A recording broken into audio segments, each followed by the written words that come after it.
At 6, at least 3 people are injured after a crash on the interstate, what we know so far.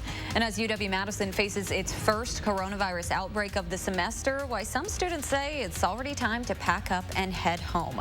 Plus, social justice protests continue across the country on Labor Day weekend, including right here in Madison. This is News 3 Now at 6.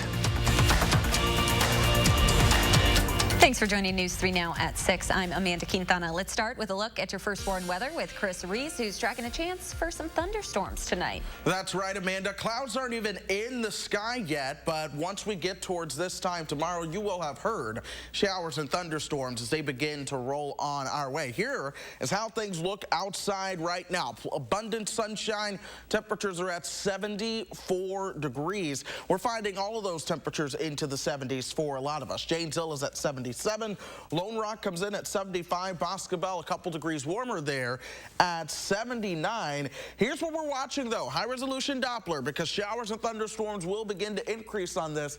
Give it about 12 hours from now, and this will likely look a lot different. The severe weather outlook just for today shows you some of those storms could be severe as they get into western Wisconsin, with the strongest thunderstorms tonight expected over parts of southwestern Minnesota. But we put this towards tomorrow, and you see some of that greatest risk for severe weather, which is slight, level 2 out of 5, but that includes our entire viewing area here in south central Wisconsin. We not only have strong thunderstorms for tomorrow, but also some heavy rain that could lead to some localized flooding as well in the week ahead, in addition to the cooler temperatures. Amanda, there's so much to unpack in this forecast. I'm grateful that we've been talking about it day after day after day.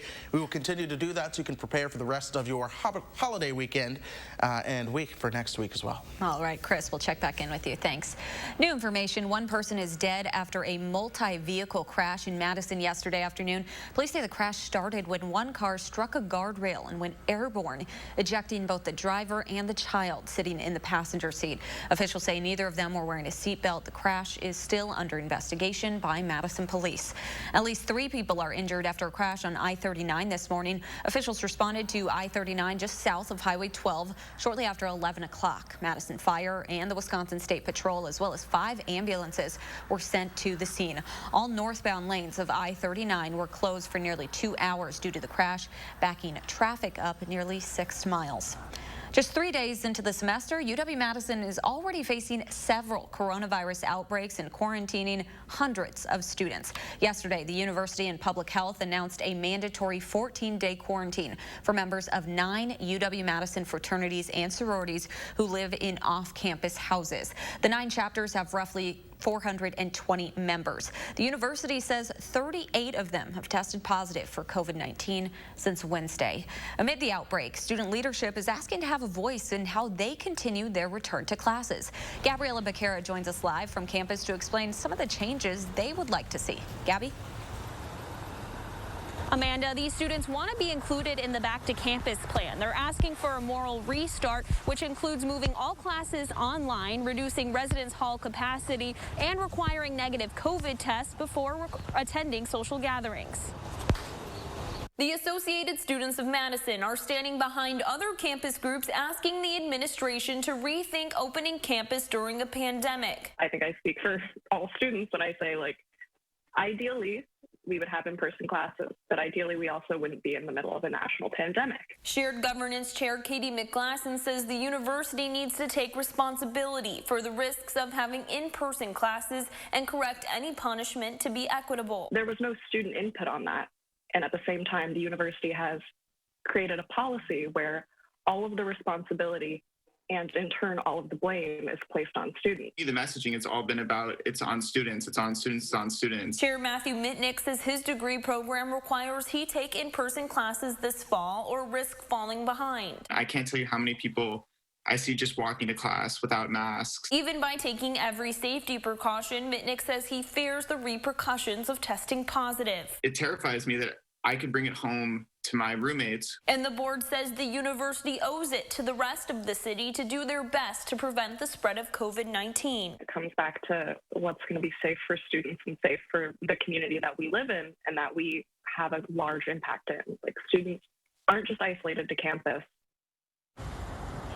A university spokesperson says they are working with ASM and other student groups on pandemic planning and will continue to do so in the future. And if data from testing shows an increase of infection that could lead to a public health threat, they'll take action towards closing parts of campus and moving instruction online. You can find that full letter from ASM and the university's response on our website, channel3000.com. Gabriela Becerra reporting live tonight. Thank you, Gabby. UW-Madison's Start Restart dashboard says 92 more students tested positive for the coronavirus. That breaks the previous single-day record of 49 set on September 1st. 579 students have tested positive since testing started on campus on August 6th. Yesterday, another employee tested positive. Now 22 UW-Madison employees have been confirmed to have the virus. Across the state, Wisconsin has surpassed 80,000 all-time cases, according to combined data from state and county dashboards. 804 more people have tested positive over the last 24 hours. 12 more people have died from complications of the virus, while about 7,900 cases are still active. Madison residents are working to promote community change after a Run for Unity. The 5K run was coordinated by the social justice organization Black Umbrella Collective. The idea is just getting people out from different walks of life to come out here and walk with us and talk with us and understand what not only our organization is about, but what goes on in the community and what we're doing to try and fix those things. Participants gathered around the Capitol Square this morning. Bikers, runners, and walkers joined together to complete the race. The message we're hoping to spread is community unity. Organizers say they're working to fill a need in the community. Black Umbrella Collective will be hosting a community picnic tomorrow at Demitchell Park on 6th Street. They say all are welcome. Protests that have swept the nation since the police killing of George Floyd in Minneapolis on Memorial Day are in their 4th month this Labor Day weekend. Michael George has the latest from New York. Protesters gathered near Churchill Downs as the 146th Kentucky Derby was getting underway Saturday afternoon. Demonstrators are calling for justice after the police shooting death of Breonna Taylor in her Louisville apartment in March. In Portland, Oregon, police are preparing for the 100th night of consecutive protests. I understand that they're tired, but at the same time, we're tired of you killing black people. Police say rocks were thrown at them on Friday night, and they declared an unlawful assembly, arresting more than 24 people. They declare us an unlawful assembly/riot like all the time just for standing here. Protesters marched through the streets to a police building. Police say some chanted, "Burn it down." Move to the sidewalk now. During the night, the crowd was ordered to disperse. Failure to comply with these directions may subject you to arrest, citation, and/or the use of crowd control agents, including but not limited to tear gas and impact weapons. In Rochester, New York, what's his name? The death of Daniel Prude sparked a third night of protests, this time marked by fireworks, sporadic clashes with police, and the apparent use of tear gas and pepper spray. Footage released earlier this week showed Prude's fatal encounter with officers back in March when they put a spit hood over his head and shoved his face into the ground. Prude stopped breathing and was later taken off life support. Friday, Rochester police also declared an unlawful assembly and ordered the crowd to disperse. Michael George, CBS News. 7 officers involved in the encounter with Daniel Prude were suspended. The medical examiner has ruled Prude's death a homicide. Democratic vice presidential nominee Kamala Harris says she would not trust a COVID-19 vaccine based on President Trump's word alone. Harris says she's concerned the Trump administration is pressuring the FDA to rush the vaccine process. The comments came in a clip released this morning by CNN. Well, I think that's going to be an issue for all of us. I will say that I would not trust Donald Trump. And it would have to be a credible source of information that talks about the efficacy and the reliability of whatever he's talking about. I will not take his word for it.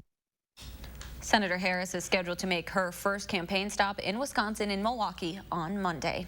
Meanwhile, COVID-19 vaccine developers in China say they have their facilities ready for mass production. 4 vaccines developed by Chinese pharmaceutical companies are currently undergoing the 3rd phase of clinical trials before they can get market approval. The developers say at least 2 of the vaccines are expected to enter the market by the end of 2020. Pope Francis will travel outside of Rome next month for the first time since the beginning of the pandemic. The Vatican says the Pope will visit the Italian city of Assisi on October 3rd. While there, the Pope is expected to sign a new encyclical, a letter traditionally addressed from St. Peter's Square to more than 1 billion Catholics around the globe. The visit will be private to limit the potential spread of the virus. Still ahead on News 3 Now at 6, One Madison Mall is trying to take advantage of one of the last few weekends of summer by moving its shops outside. And tonight on News 3 Now at 10, a Janesville company hoping to find a cure for cancer lands millions in funding. How they say it'll help them achieve their mission. That's tonight at 10.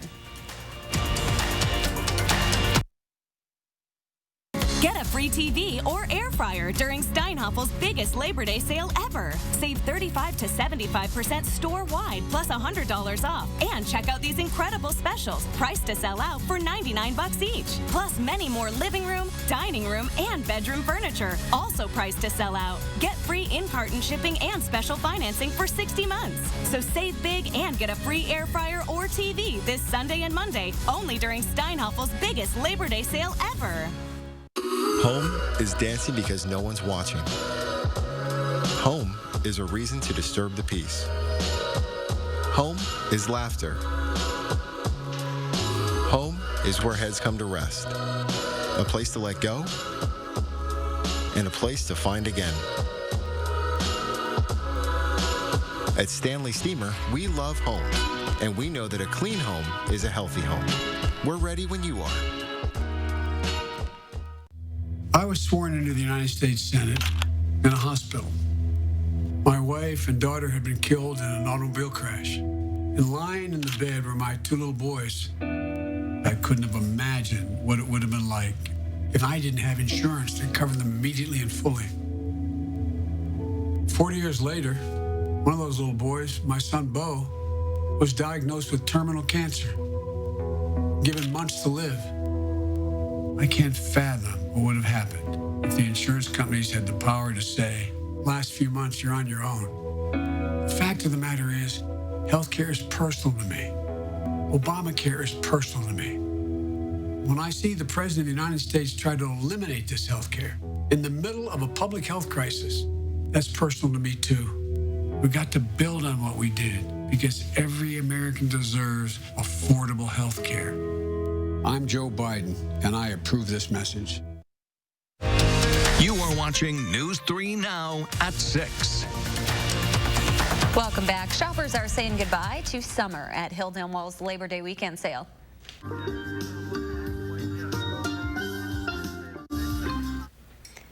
Today's sale included a food drive that benefits the local food pantry Middleton Outreach Ministry.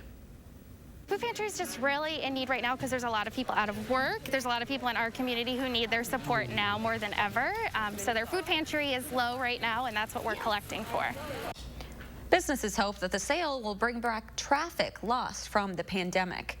It's been really great to see the public come out and support, these businesses, especially while they're trying to get back on their feet. Customers are required to wear masks and stores are limiting their capacity. The sales will continue for the rest of the weekend. If you're looking for something to do tonight, the Alliant Energy Center is putting on one of the area's biggest fireworks shows of the summer. Big Top Events is putting on a drive-in fireworks show. It starts at 8:30. Gates open in just a few minutes at 6:30, and admission costs $10 per car. $1 from each ticket benefits the YWCA of Madison. Tonight's fireworks show replaces the annual Shake the Lake event, which was canceled earlier this spring.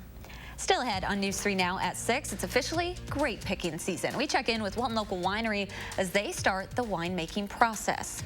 Plus, chances for scattered storms and thunderstorms. Chris has your full Labor Day weekend forecast next.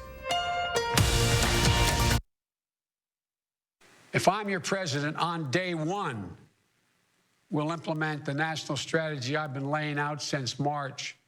We'll develop and deploy rapid tests with results available immediately.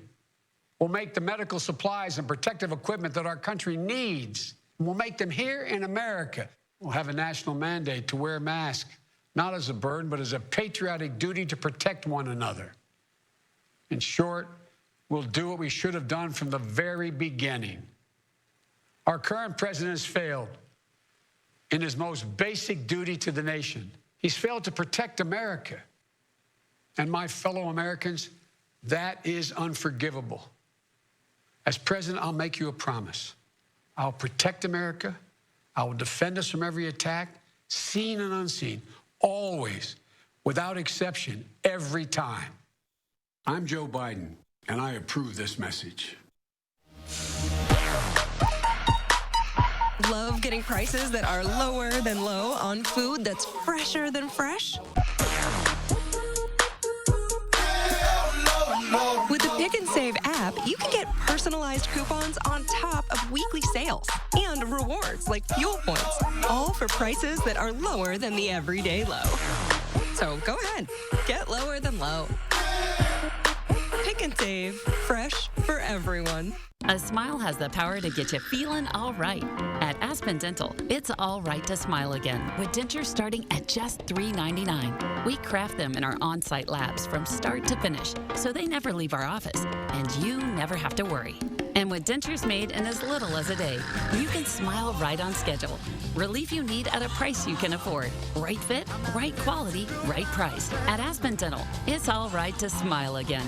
Call 1-800-ASPEN-DENTAL today.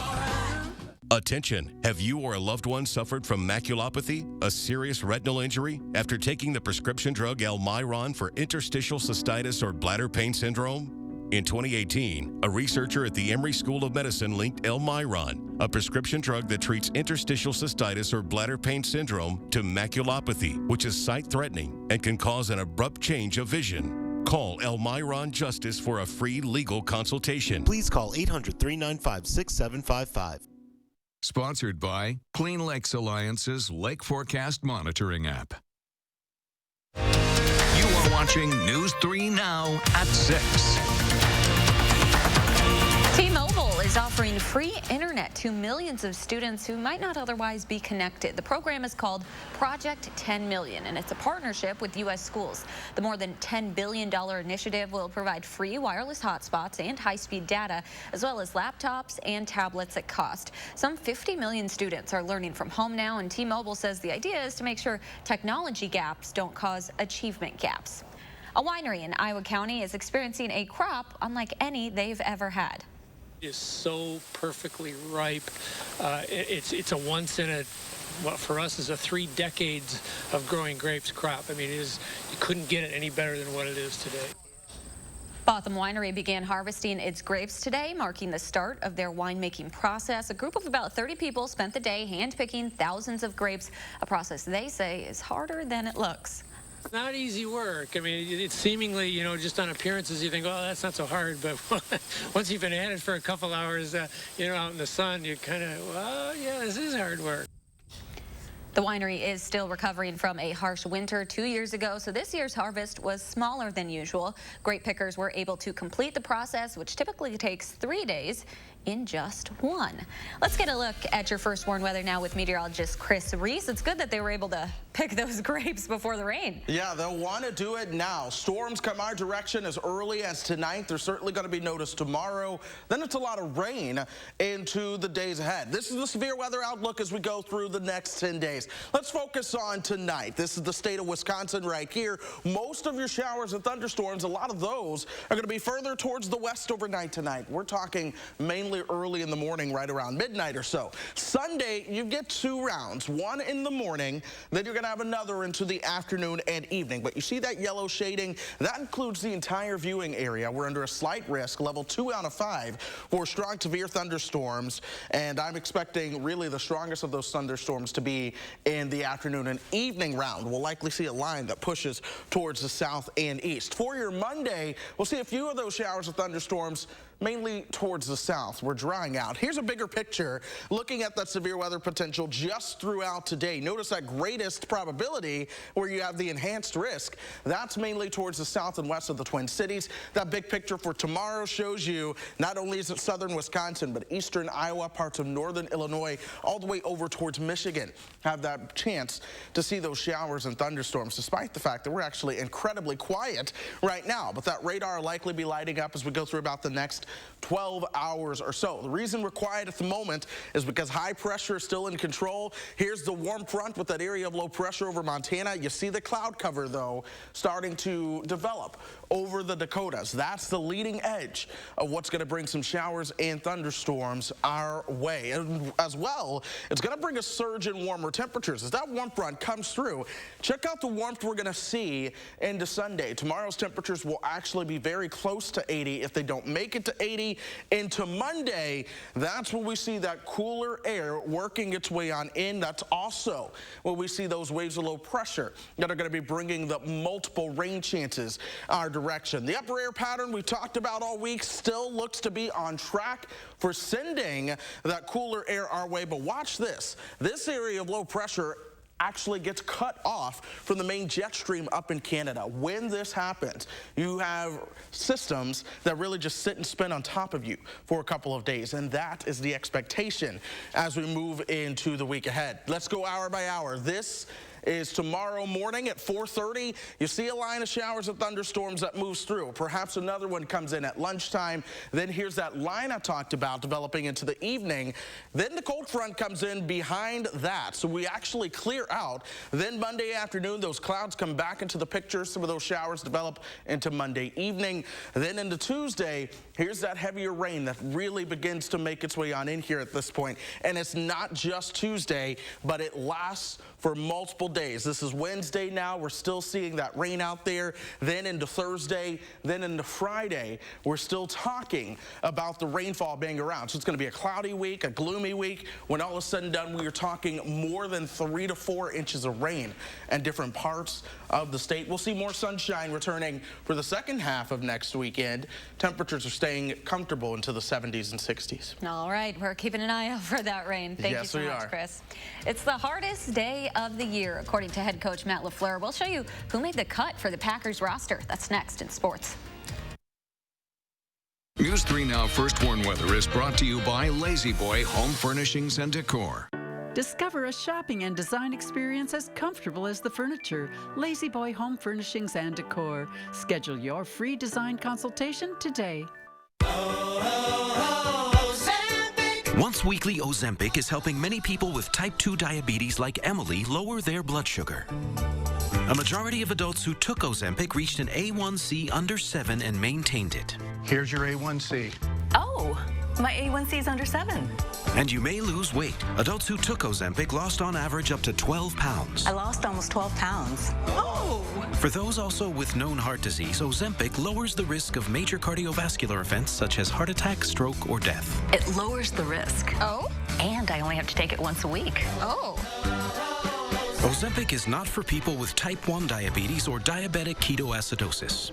Do not share needles or pens. Don't reuse needles. Do not take Ozempic if you have a personal or family history of medullary thyroid cancer, multiple endocrine neoplasia syndrome type 2, or if you are allergic to Ozempic. Stop taking Ozempic and get medical help right away if you get a lump or swelling in your neck, severe stomach pain, itching, rash, or trouble breathing. Serious side effects may include pancreatitis. Tell your doctor if you have diabetic retinopathy or vision changes. Taking Ozempic with a sulfonylurea or insulin may increase low blood sugar risk. Common side effects are nausea, vomiting, diarrhea, stomach pain, and constipation. Some side effects can lead to dehydration, which may worsen kidney problems. Once weekly Ozempic is helping me reach my blood sugar goal.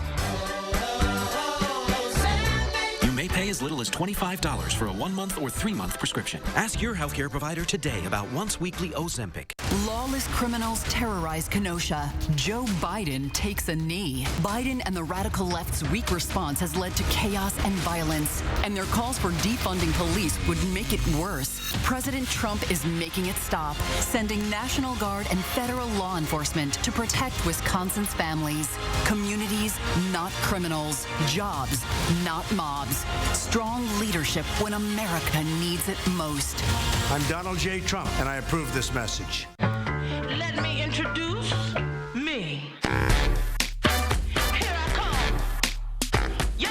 colors, braids, and fades. We stand for style. Cost Cutter Salons. #1 in color in Wisconsin. Temps are about to drop this Labor Day and into the work week ahead. We're getting you ready for the holiday, following some wet weather and sharing some grilling tips. Too, join us for News 3 starting at 6:30 Sunday morning.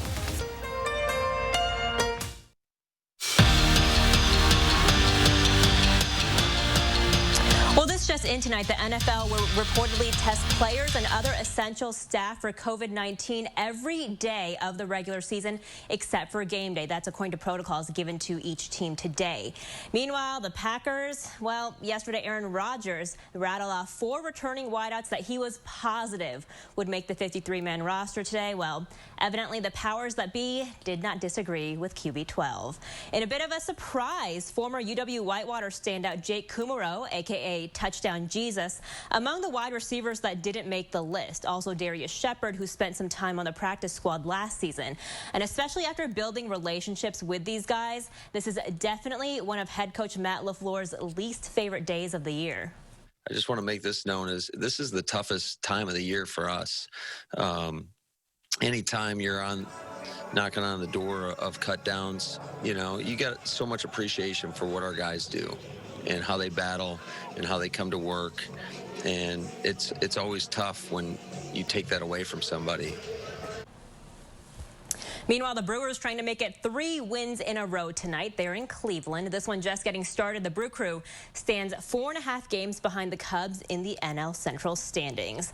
Well, I couldn't decide today if watching week 1 of college football was going to be depressing or exciting. Well, I opted for the latter. Eastern Kentucky and Marshall kicking off week 1 in Conference USA. Thundering Herd quarterback Grant Wells did not disappoint, throwing touchdown after touchdown after touchdown. A total of 4 on the day, completing 16 of 23 throws for 307 yards. Marshall wins 59-0, and still some other games tonight if you're interested. And in terms of the Power 5, the ACC is scheduled to get going next week. Well, only 3 teams in NBA history have ever come back to force a Game 7 after being down 0-3.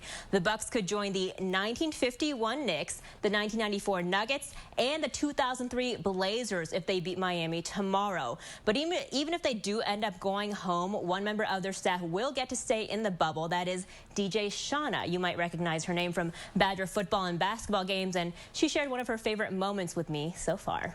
Being able to play smooth operator for LeBron was one of my favorite moments as a DJ, and to watch him with those spicy smooth dance moves, and like that makes my heart happy. Like, I don't know anybody that wouldn't want to make LeBron happy, but to be able to have been part of that moment is really, really cool. And coming up at 10, Amanda, DJ Shauna will give us an inside look inside the NBA bubble, so be sure to tune in for that. All right, we're excited for that. Thank you, Melissa. Let's take one final look at weather. Yeah, sunshine going on for the rest of tonight, but then those clouds will be on the increase. We'll see showers of thunderstorms tomorrow. Tomorrow itself, we're going to see 2 rounds, one in the morning, another one into the afternoon and evening, but I expect most of the day to be cloudy. Drier for your Labor Day, but Tuesday, Wednesday, Thursday, Friday, say it with me, Saturday, we're going to see rain every day next week. All right. Thanks so much, Chris, and thanks for joining us. Have a great night.